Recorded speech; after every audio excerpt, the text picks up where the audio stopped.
Hello and welcome in for Below the Rim Basketball, episode number 32. I'm your host, Quinn Carey. If you are joining me here today on YouTube, as always, it is greatly appreciated. Make sure you like this video. Leave me a comment down below. Would love to get your takes on my takes. And if you haven't already, make sure you subscribe to the channel. It's at Quinn Carey Talks here on YouTube, at Quinn Carey Talks over there on TikTok. So go check out some of that TikTok content if you're on that platform. We have reached our first goal of hitting 50 subscribers. We hit that between Wednesday's show and today's show. So thank you so much if you are one of those 50 subscribers. It means a ton. I really appreciate you being here and following along with this page. And we're going to set our new goal, just double it up. We're going to go to 100 subscribers. That is the new goal to reach. Grow this page to 100, and then we'll keep setting new goals from there. So thank you again so much for being here. This is Below the Rim Basketball. I'm Quinn Carey. We've got some exciting talking about Game 4 of the NBA Finals here today with you. What a comeback that was by the Knicks, largest comeback in Finals history. We'll get into that whole game here to start the show. And then a little bit later on, we're going to go through all of our WNBA action from the midweek games here, talk about some of the storylines that we're seeing. I think New York is starting to get hot here with the Liberty. And then as you look forward to the weekend, we have our top two teams facing off this Saturday. So we'll get into all of that stuff here. We're going to dive right into our NBA Finals action from Game 4 as the New York Knicks overcome a 29-point deficit. OG Anunoby's tip in with about 1.2 seconds left in the game seals it for the Knicks. They win it in just epic fashion there at the Garden. Place is rocking. Taylor Swift is in the house. All those celebrities going bananas. And just what a spectacle it was. Honestly, still kind of can't believe how that game went and how it all happened.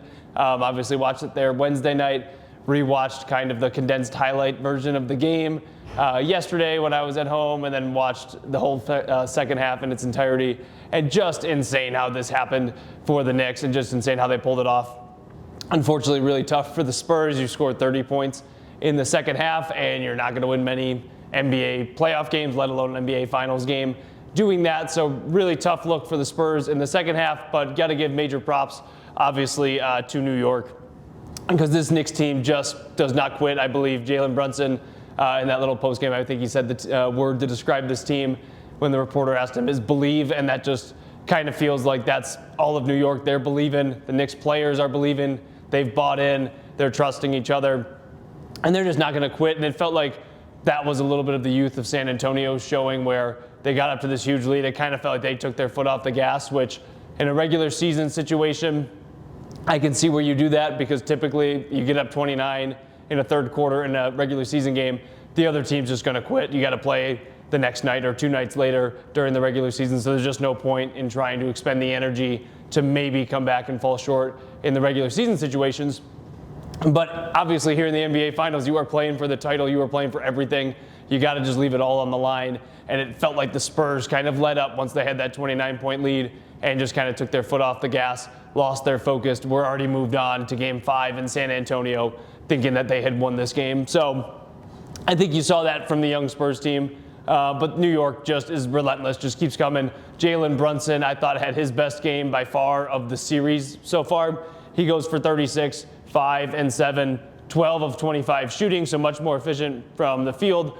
3 of 7 from 3, so just much better shooting overall. Was huge down the stretch.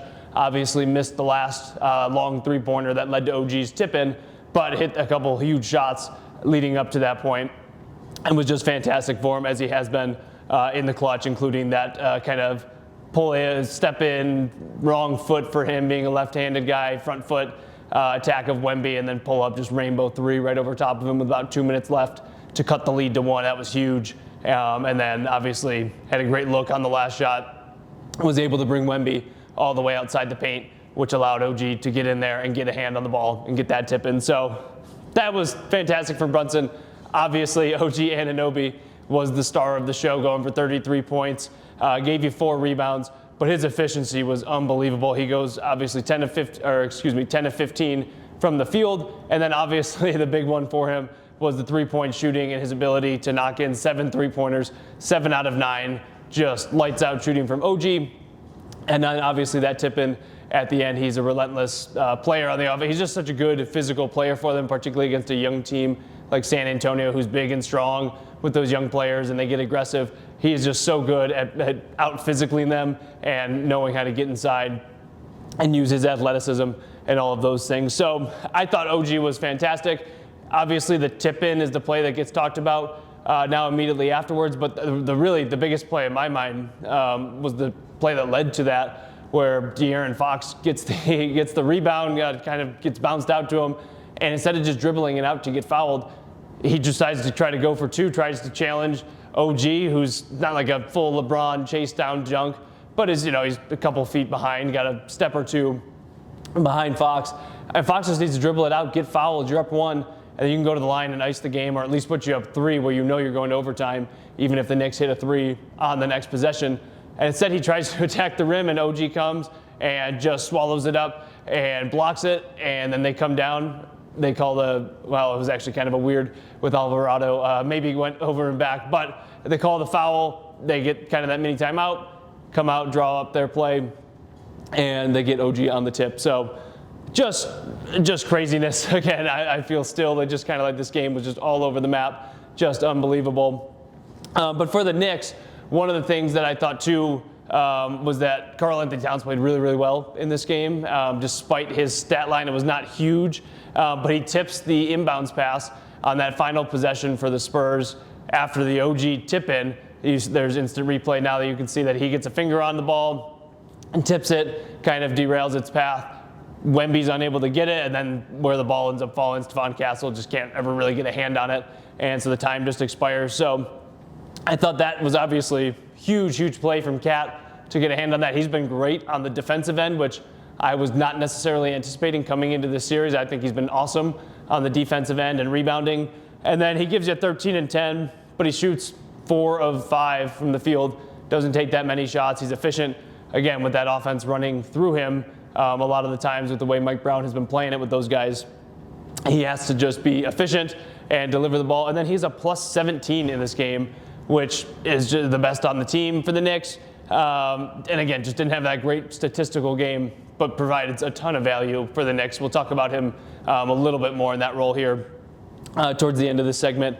And then you have Jose Alvarado coming in and giving you 8 points, 3 assists in 16 minutes off the bench. Was just kind of huge for them. I thought that Josh Hart ended up, he gives you so much, Josh Hart, but he's not always necessarily a huge offensive threat, and kind of comes in waves with his shooting and stuff like that. And so this was a game where I thought Jose Alvarado was huge for the Knicks to come in and give them a little spark offensively, hit some huge shots late, including that huge late three that he hit. So that was kind of the thoughts for the Knicks. Again, just an awesome game from Brunson. There's now maybe a little controversy over to who's going to be the Finals MVP if the Knicks win it. We'll talk about that here in a little bit as well. I still think it should be Brunson. I know a lot of people. I love OG Anunoby. I was living in Buffalo, New York when his Toronto Raptors won that 2019 championship, and he was a young dude.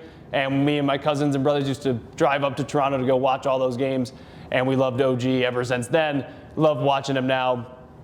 But Jalen Brunson deserves to be the Finals MVP in my mind. I'm a big Warriors fan, as I've expressed on this show, and I think one of the biggest misses in NBA Finals history is that in 2015, and I love Andre Iguodala once again, one of my favorite players, one of the best people that I've heard around the league, but Steph Curry deserved to be the 2015 NBA Finals MVP. So that one's always kind of stuck in my craw, and I don't want to see something like that happen here to Brunson, just because OG has played really well, and actually OG is much more deserving, I think, statistically, than Iguodala was in that Warriors Finals against the Cavs, that they won in 2015. But nonetheless, I still think it's kind of the same principle when you're a star player. If he had just been having tons and absolute stinkers in this entire series and then had one good game, I could see it. And I know he hasn't shot well, and so you could maybe say that he has, but his scoring output has been huge. And then he's been huge in the clutch. He's made all the big shots in Game 1, Game 2. Obviously, he misses the big shot here that OG tips in Game 4, but he hit all the big shots leading up to that point, was huge in the run to get back into this game. So I think that Jalen Brunson needs to be your Finals MVP if the Knicks pull this out. We'll talk a little bit more of just about that here in a little bit. But I, again, just don't want to see legacies and the history of this team, and for Jalen Brunson he deserves it, all the work that he has put in. I also view Finals MVP. I know it's probably not technically supposed to be viewed this way, but these really are, to me, these are kind of body of work type of awards, and that's why I feel so slighted for Curry that he didn't get that one in 2015, because when you've built your way up to this point, when you're the star player, you don't recognize people don't recognize how much you necessarily create for others too. Same thing with Steph Curry in that final, same thing with Jalen Brunson. The attention that you command as the star player, the shots that you have to take, the level of difficulty that you have on them is just a lot different for our star players sometimes. And so I think in these situations, I love OG. It's been an awesome story. Really, really happy for him, and I hope to see, for the Knicks' sake, for my Knicks in 6 pick, want to see him continue to play this way. But I think Jalen Brunson needs to be at the front of your list for Finals MVP. I would be a little upset unless OG goes for like LeBron-esque 40-point triple-doubles to end the series here while Brunson doesn't do much. I just think it's got to go to Jalen Brunson. And I just don't think that we should screw with history and the narrative of some of these great players' careers because we have another player on their team playing really well a lot of the times as a product of the attention that star draws. So don't know if that makes any sense. A little long drawn out, but it was just something I was thinking about. Was getting angry seeing some of the stuff about Brunson doesn't deserve to be Finals MVP when I was thinking back to Curry and just how that affected his legacy early in his career when they started winning championships. And I don't want to see that same thing happen to Jalen Brunson. So with all of that said, I do think all in all that Jalen Brunson is likely going to be your NBA Finals MVP. If the Knicks are able to hang on and win this series, it's either going to be him or OG Anunoby at this point. One of those two is going to win it.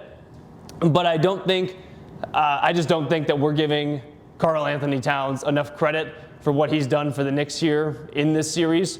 And I just don't think that we give him enough credit for getting the Knicks up 3-1 at this point, because he's just been huge. Again, statistically, not necessarily the hugest statistical outputs in all of these games. He's averaging just shy of 16 points per game, which again, pretty solid, pretty good. He's also giving you just shy of 11 rebounds per game. So again, averaging a double-double here in the finals, really good. Not your NBA Finals MVP type of stat line necessarily, just fine. But he's been an insane plus 48 in this series, plus 17 there in game 4. Just has been huge. He is doing all of the little things for them. He's rebounding the ball. As I said, he's playing so well on the defensive end in this series. And then he's just being a glue guy. He's getting his hands on, he's tipping balls late in games. He's making deflections at the end of game 4 and just doing a ton of stuff for you. He's also been one of the most efficient scorers in this series. As I said, 4 or 5 there in game 4 for a smooth 13 points without really giving much effort.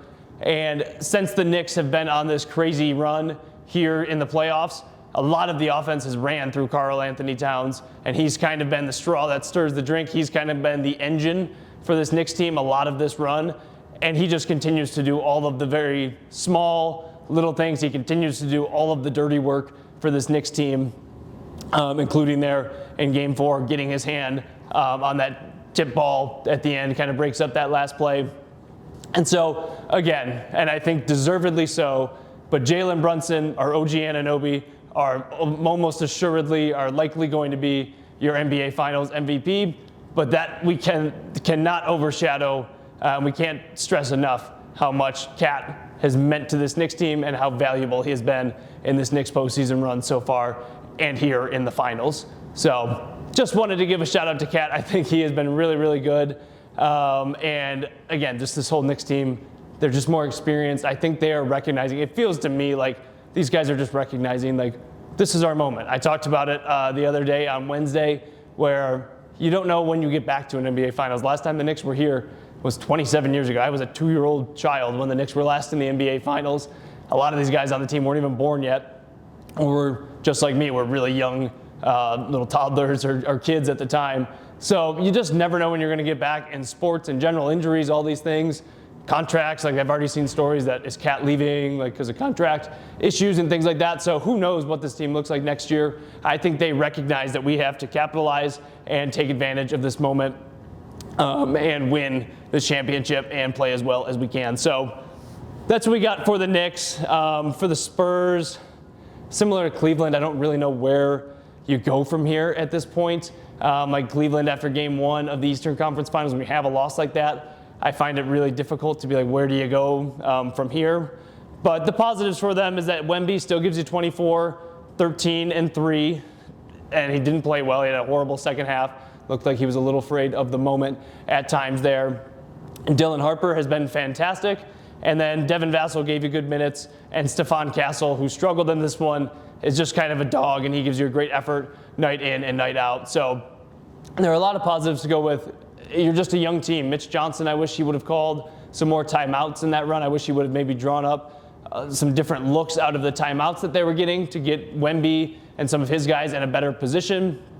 Unable to really do that at any point for the Spurs while during that Knicks run, and I just thought that their inexperience showed, and their backs are now up against it, and we're going to see if Wemby can once again try to lead this team to do something historic. I don't think it's likely. I think they maybe get game 5 here, and then this series is likely done in 6. So we'll see. I feel bad for Spurs fans. Devastating loss. Obviously happy for Knicks fans, and we will see if the Spurs can emotionally kind of recover from that one here going into game number 5. So we shall see. We're going to give you my top pick here for that game, and I got 2 picks. We go 0-2.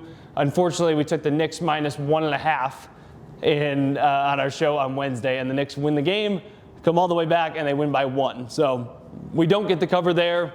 And then I thought Karl Anthony Towns was going to have a slightly bigger scoring output in that game. He does not.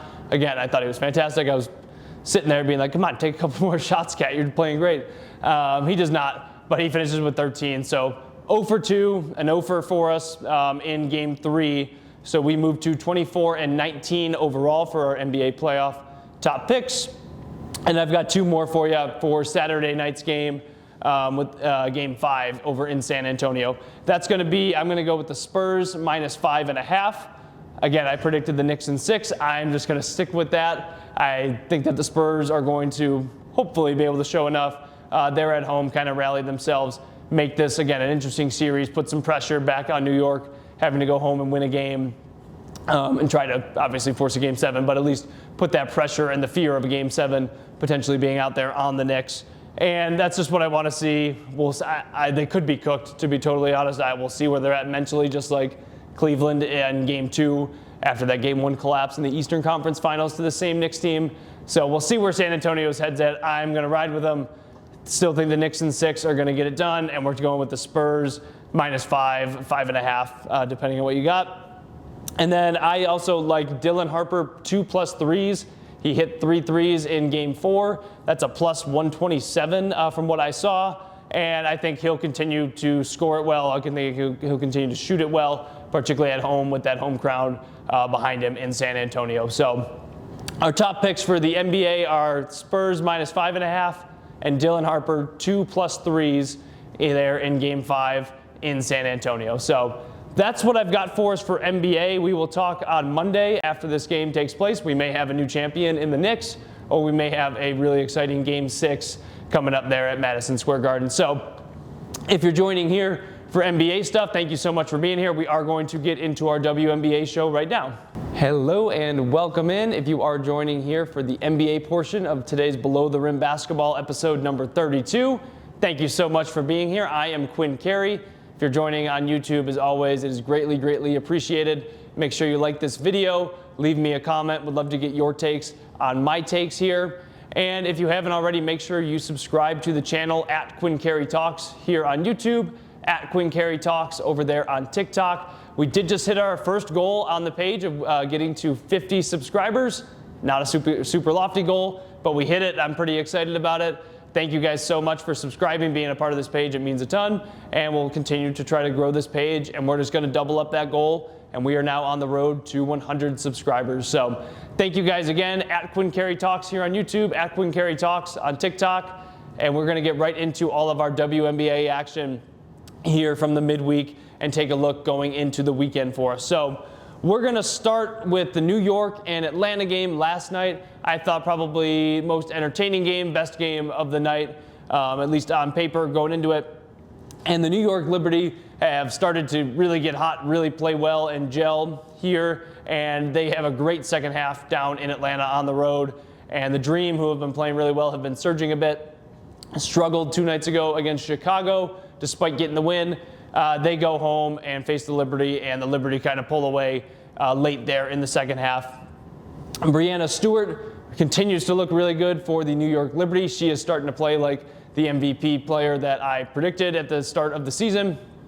She goes for 19, 11, and 5, only takes 9 shots. She's 5 of 9 from the field. She does take 11 free throws, goes 9 of 11 from the free throw line there for New York.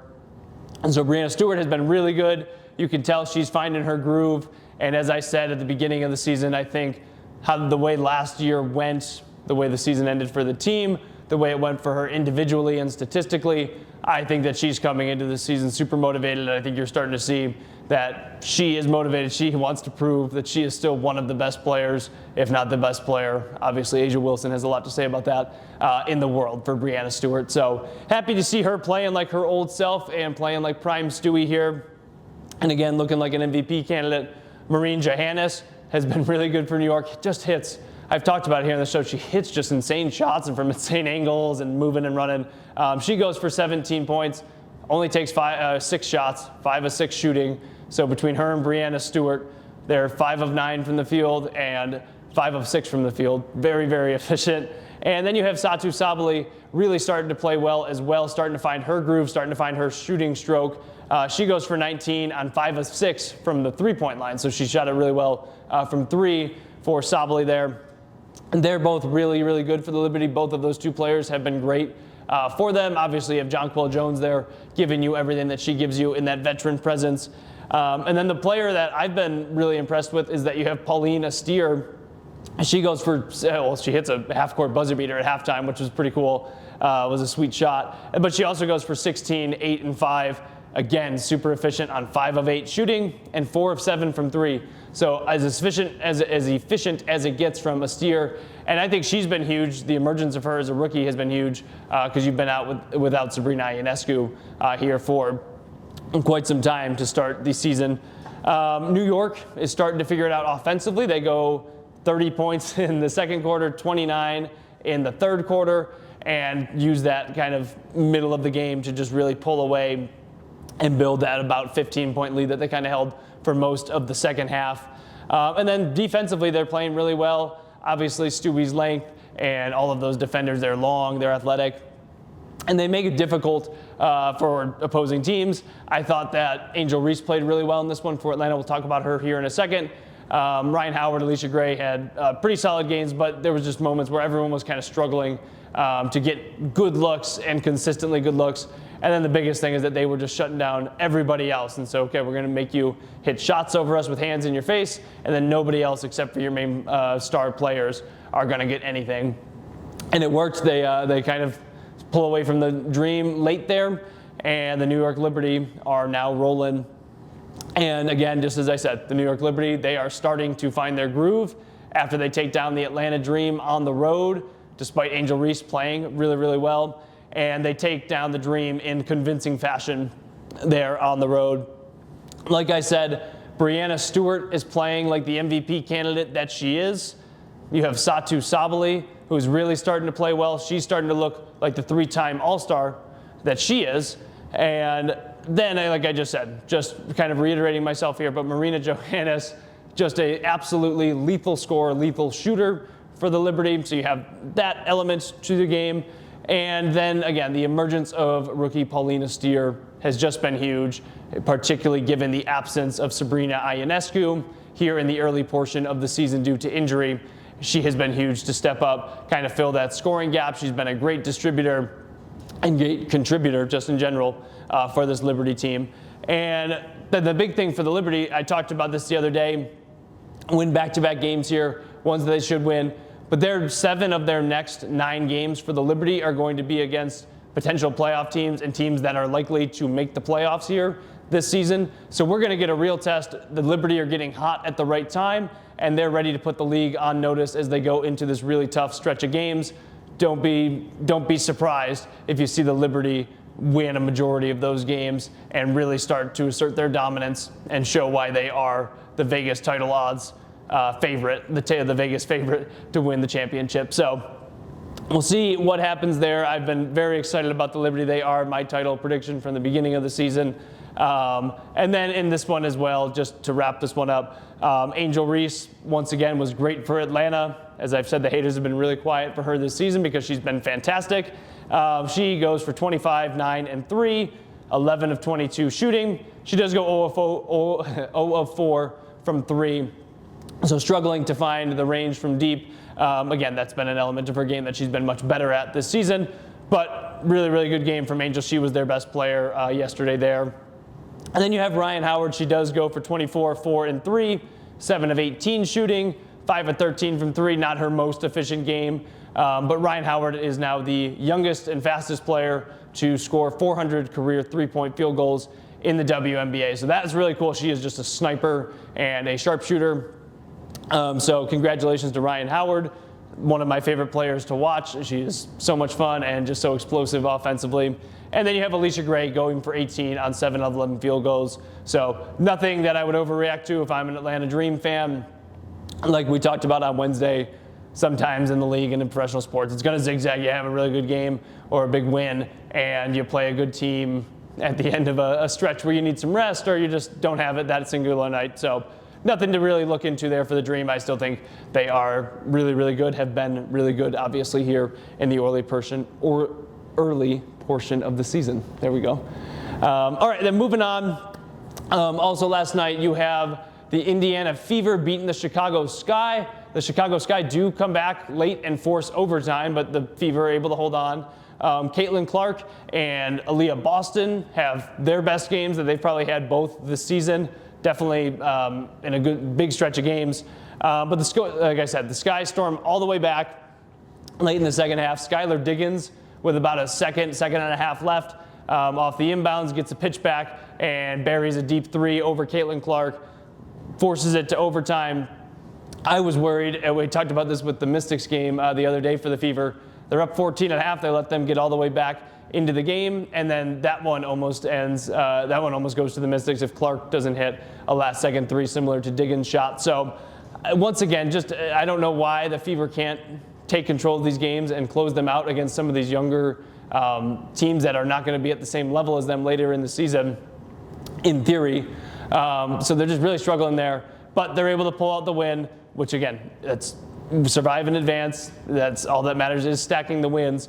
But it does not feel super compelling and does not feel super convincing to me that things are really, really working out there in Indiana. But like I said, Caitlin Clark, Aaliyah Boston do play their best games of the season. Kelsey Mitchell was much better. Caitlin Clark goes for 32, 7, and 10, 8 of 18 shooting. She does get 15 free throws, which is helpful for her. Obviously, if you get to the line 15 times for the free throws, that's going to be huge to see the ball go through the basket.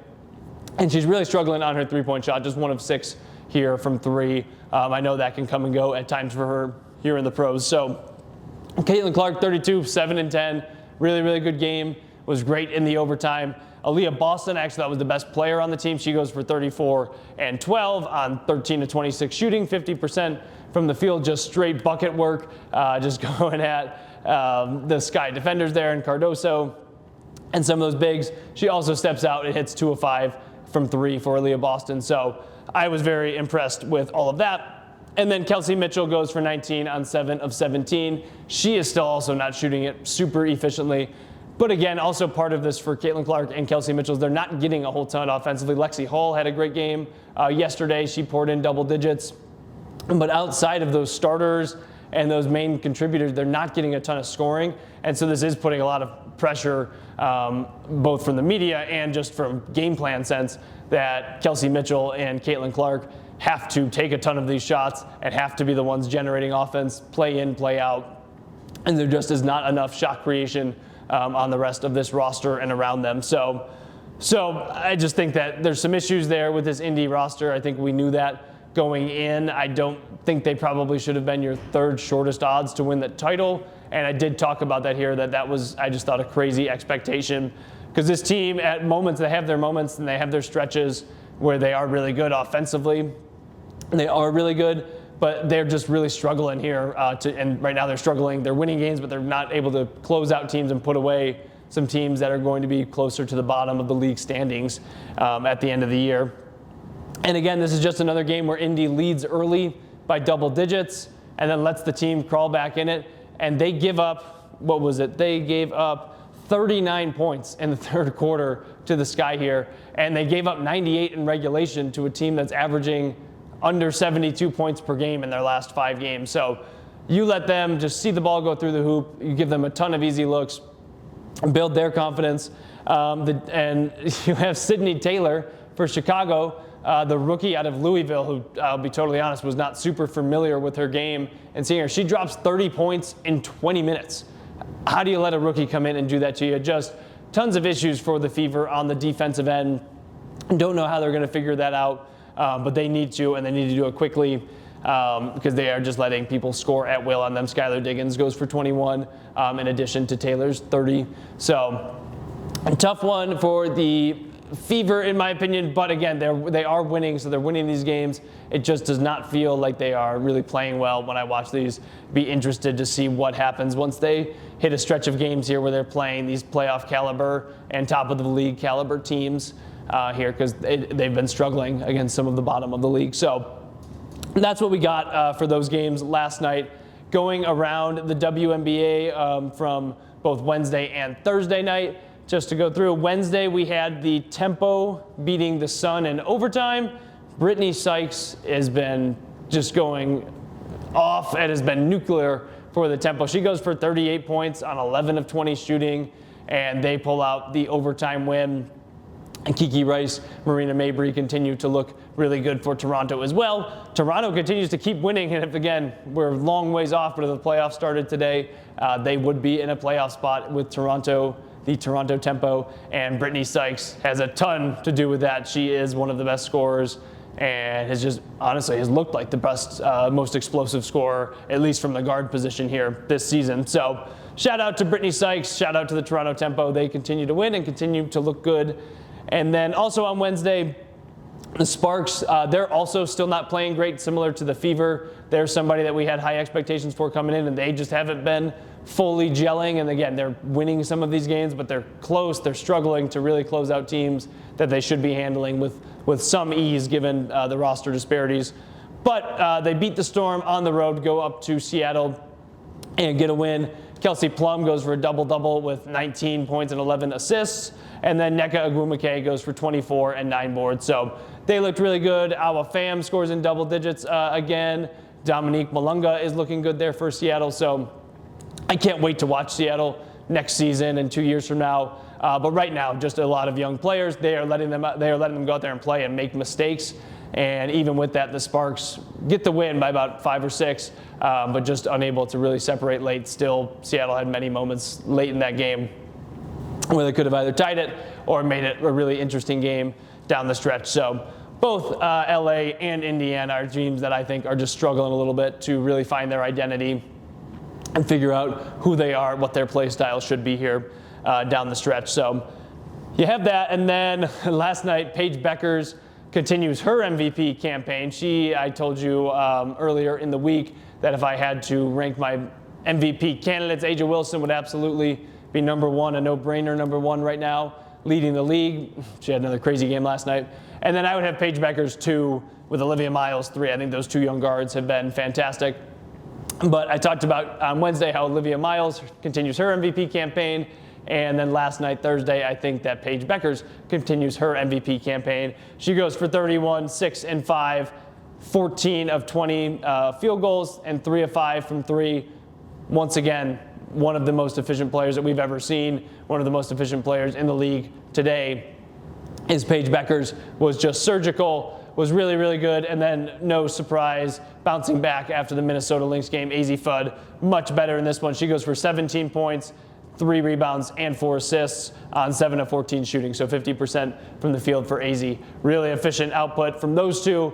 We remember back in their UConn days where they were just, when they were on the floor together, when Azzi was healthy and they were both out there, They were by far one of the most efficient duos that we've ever seen as a pair. So we're seeing glimpses of that here in AZ's rookie season, but Paige Bueckers goes bananas and continues her MVP case for herself. So you had that, and then the nightcap last night, super entertaining game.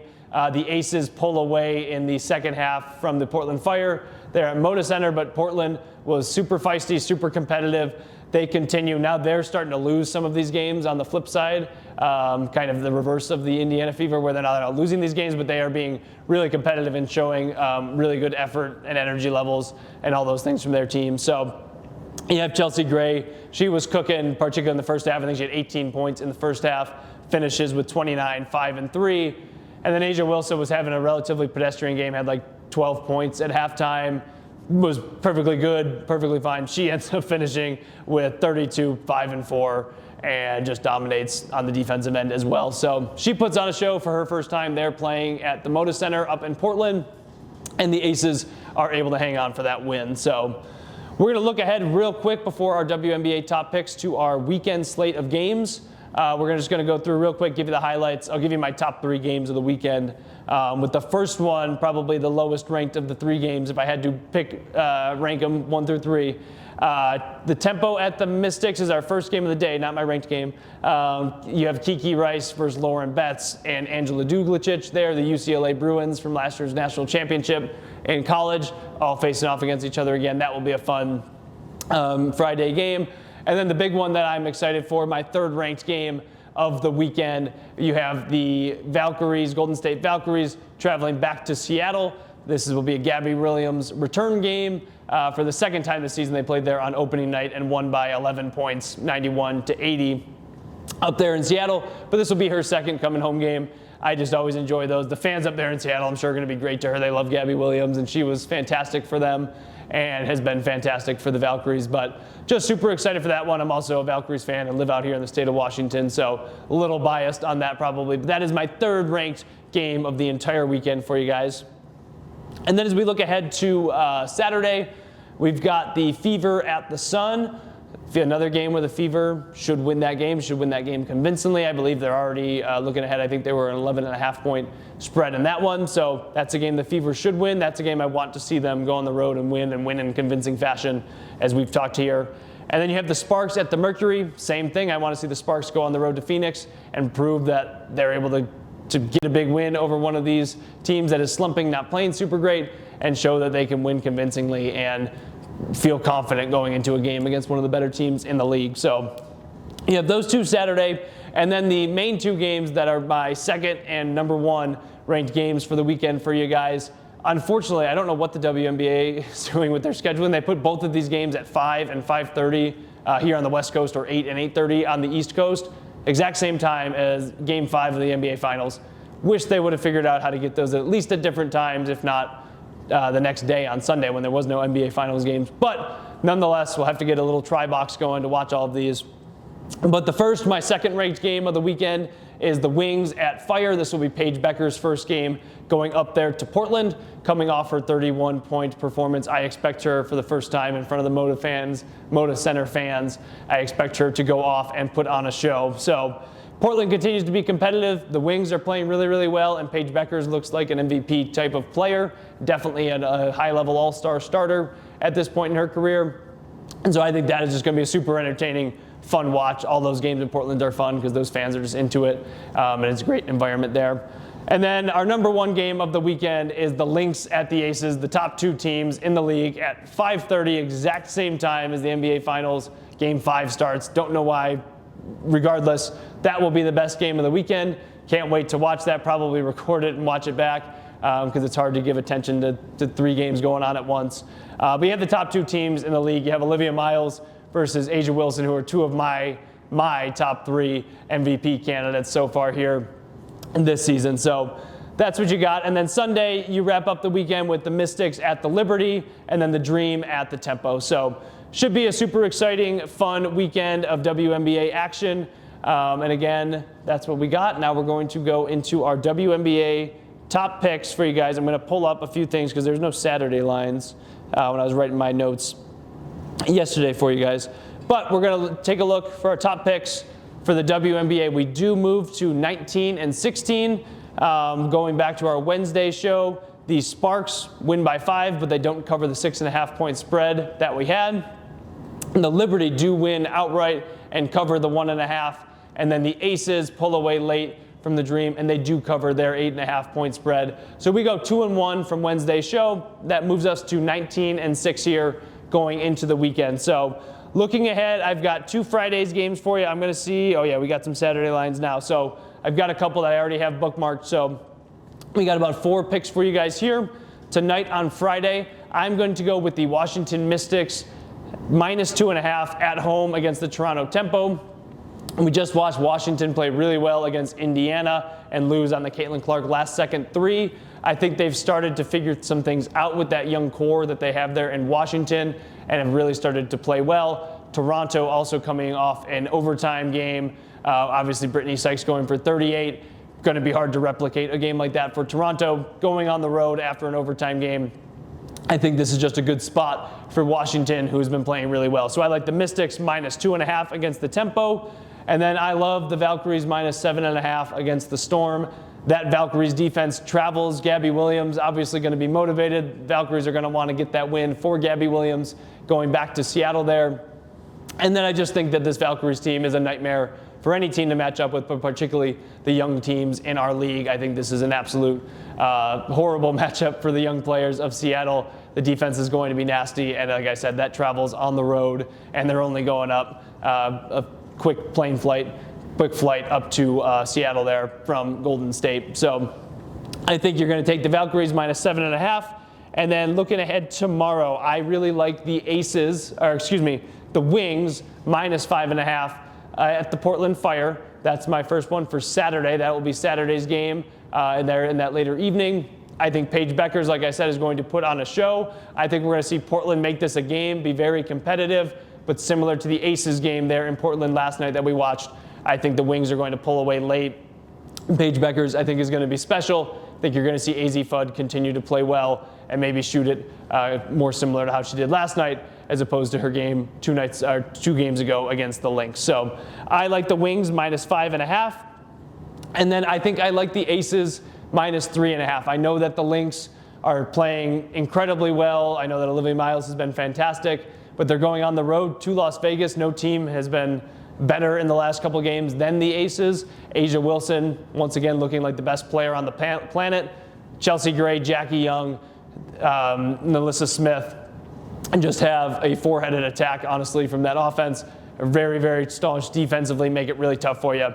So I think the Aces are going to be another level that the Lynx have not seen yet this season. And I think that they, at home, given the spot and everything, are going to cover 3.5. So and going through the weekend on Friday, we've got the Mystics minus 2.5 versus the Tempo, and the Valkyries minus 7.5 at the Storm. And then on Saturday, we've got the Dallas Wings minus 5.5 at Portland, and the Aces minus 3.5 at home against the Lynx. So that's our WNBA top picks. That's all I've got for you guys here today. Once again, this has been Below the Rim Basketball. I am Quinn Carey. If you joined me here today on YouTube, as always, it's greatly, greatly appreciated. Thank you so much for taking the time out of your day to be here. Make sure you subscribe to the channel. It is at Quinn Carey Talks here on YouTube, at Quinn Carey Talks on TikTok. We are now on the road to 100 subscribers. Thank you again if you are one of the 50 that were a part of this first goal that we hit. So thank you again for being here. Have a wonderful weekend, everybody. We will talk to you on Monday.